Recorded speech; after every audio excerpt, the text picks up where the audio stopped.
Ayi abone kalindo nawonso afunakapo ndemanga pa ripoti la dzulo. Choncho tionere tione kuti ndemanga yawo ndiyotani chifukwa ndi ripoti itu tikabwera ripoti itu. Nditamva masiku awiri apitawo kunena kuti amene amapanga commission of inquiry ma commissioners ati asiriza ripoti lilirede ndipo akufuna akamuchite brief president ndiye iye wakana wanena kuti liwerengedwe kaye kuziko. Ndinaziwiratu kunena kuti this is utter nonsense.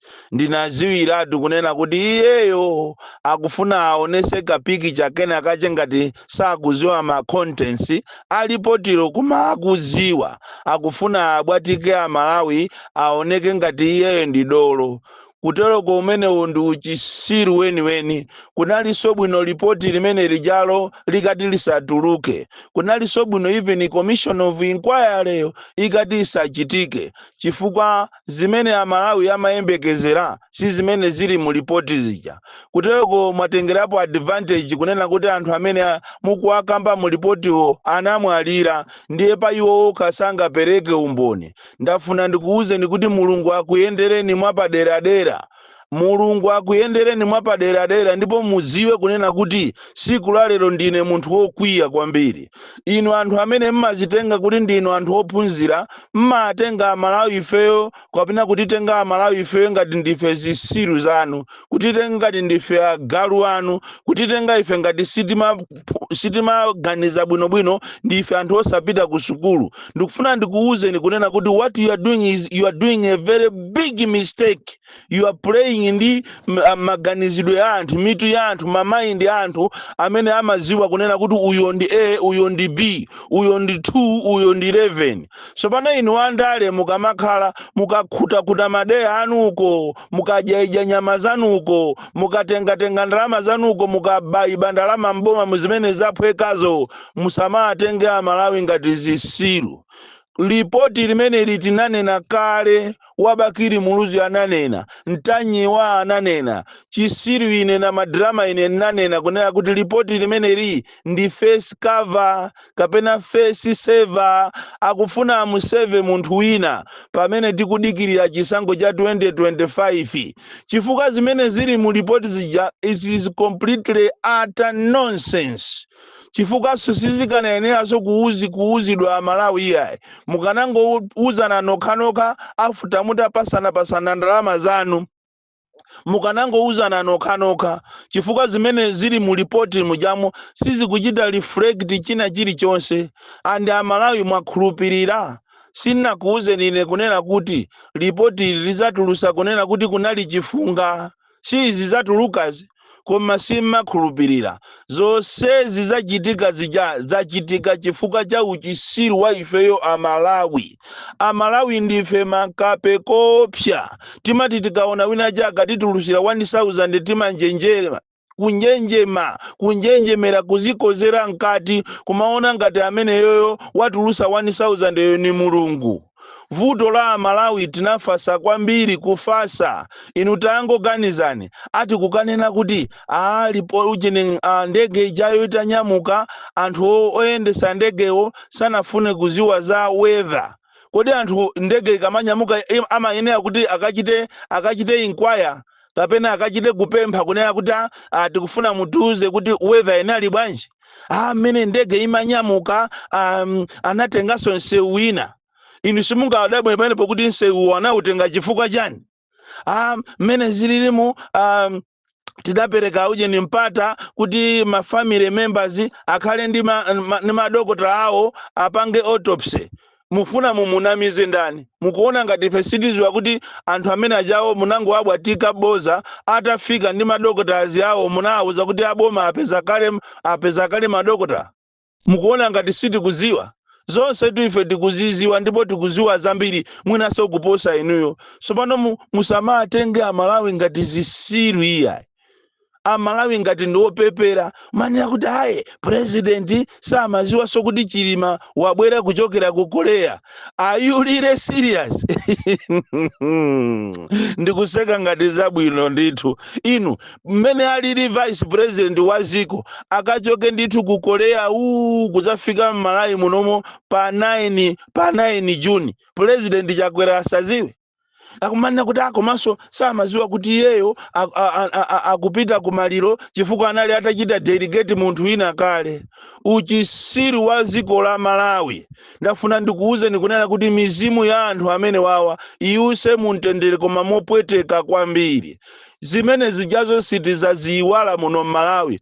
Olo mutamanga anthu motani, mutaopseza anthu motani, koma ine ngati ine siningazaope iya. Ine ndimanena chilungamo. Ripoti limene jalizatuluka one day. Ndipo lizakhala report so credible. Ziko likangosintha iliri mba 25 pano mu September muno ziko likangosintha. Ndikupempha Amalawi tiyeni tizapange commission of inquiry yeni. Ndipo inu mabanja musayembekezere chabwino kuchokera kwa afiti amene wawa kuti angatuluse report labwino. Kodi inu mwayiwala kunena kuti Chakwera ali ndi maripoti awiri kale pa desk paja la COVID komanso civil service. Mukuyiwalira inuyo kunena kuti ali ndi maripoti amene akuwalephera kuatulusa.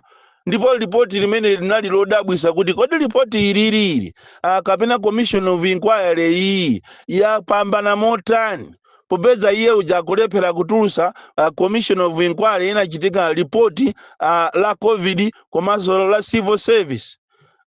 Maripoti amene wali pa desk pacha leroli chifukwa chofuna kumuchita cover munthu wina kumuyeresa munthu wina lero anthu alandira ndalama mwalemera kutereko imfa imene anthu ena ake alemera nayo koopsa. Ena agula nayo manyumba, magalimoto, mafamu. Imfa imene iyi koma ndafuna ndikuwuzeni kuti kunoko ndikunja ili ndiziko Mulungu amaona popeza mukupanga izi chifukwa chokuti anthu anamwalira sangayime pawokha ndikupereka umboni wa zimene zinachitika koma kumwambako kuli Mulungu. Ndipo Mulungu yemweyo ndi amene ati ayendese chilungamo chizaziwika ndithu olo chichedwe chisachedwe patalike pasatalike koma chilungamo chizaziwika. Ndipo Amalawi ndikufuna ndikupempheni konse kumene muliko gwirani makorona, pempherani mulipempherere ziko lanu chifukwa kumene kukupita ziko ilili kupita ziko likuonongeka. Andale akutitenga ife tonse kutitenga ife ngati ndife masavage makape iwo ndiye madolo. Andale akuona ngati iwo ndi amene amacheza ndi Mulungu ayandikana naye kwambiri komatu moyo ndi moyo palibe wamuyaya. Ndipo nonse amene mukupanga zinthu zopusa muno Malawi muzakumana ndi imfa yoopsa kwambiri. Even olo mutasakasaka anthu kuti muziyapha muzipanga ziwembu zanu even including me. Ine kundipha lero siningadandaule koma chilungamo chake chizaziwika pamawa. Ini otangokhalani muzipanga maplani obera zisankho. Ndipo Amalawi nzomvesa chisoni kunena kuti ngakhale kalembera wa meki wasirizika amene anali wesi kalembera wa Zanzika amene anali wesi anthu sanalembese. Ndafuna ndikuwuzeni kuti pakana leroto anthu mmipanda mwakulembesa nabe zachinsisibe zikuchitika. Ndipo lero li kuma programu aboma apanga maprogramu ambirimbiri ofuna kuti azitengerapo chanzika.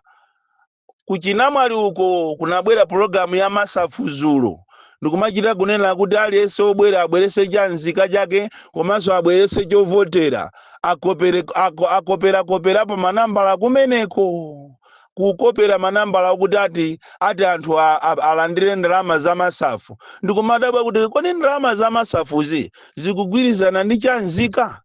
Ndalama za masafu zikugwirizana ndi chovotera cha meki?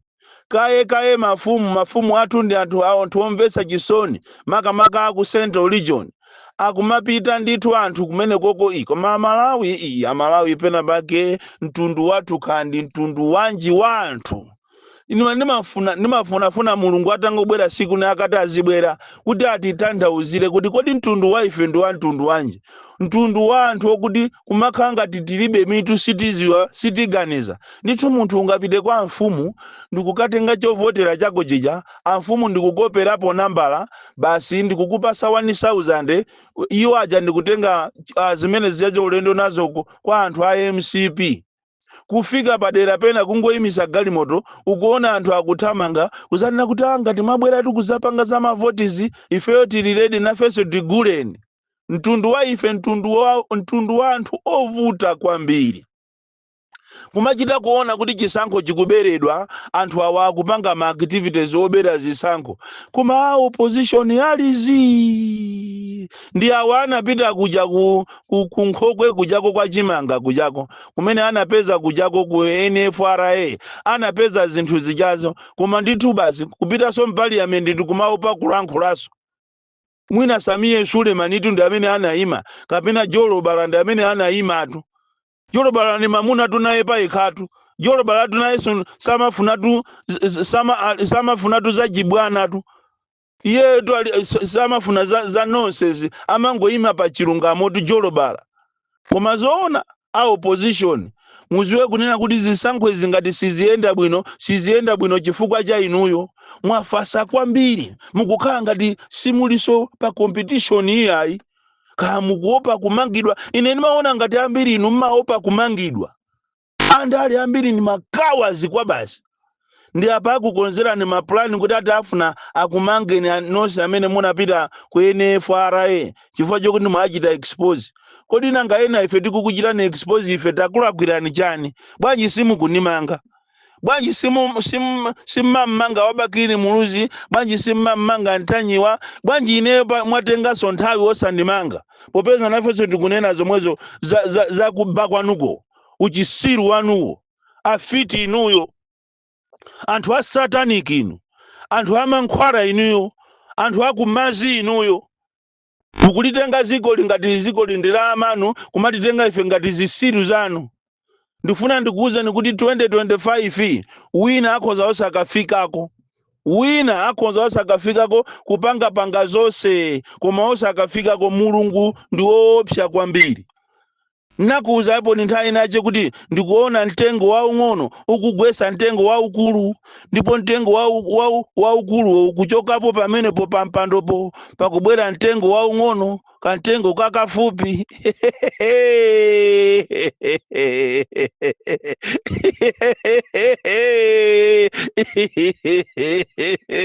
Siku zinja Gwelembe.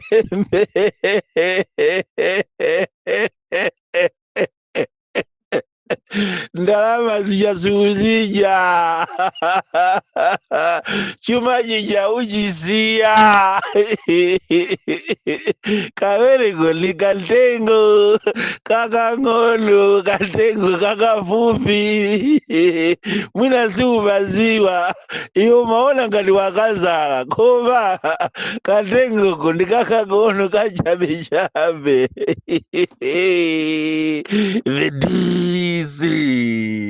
Mwana woopsa kwambiri amene anapasidwa mphaso yona za kusogolo.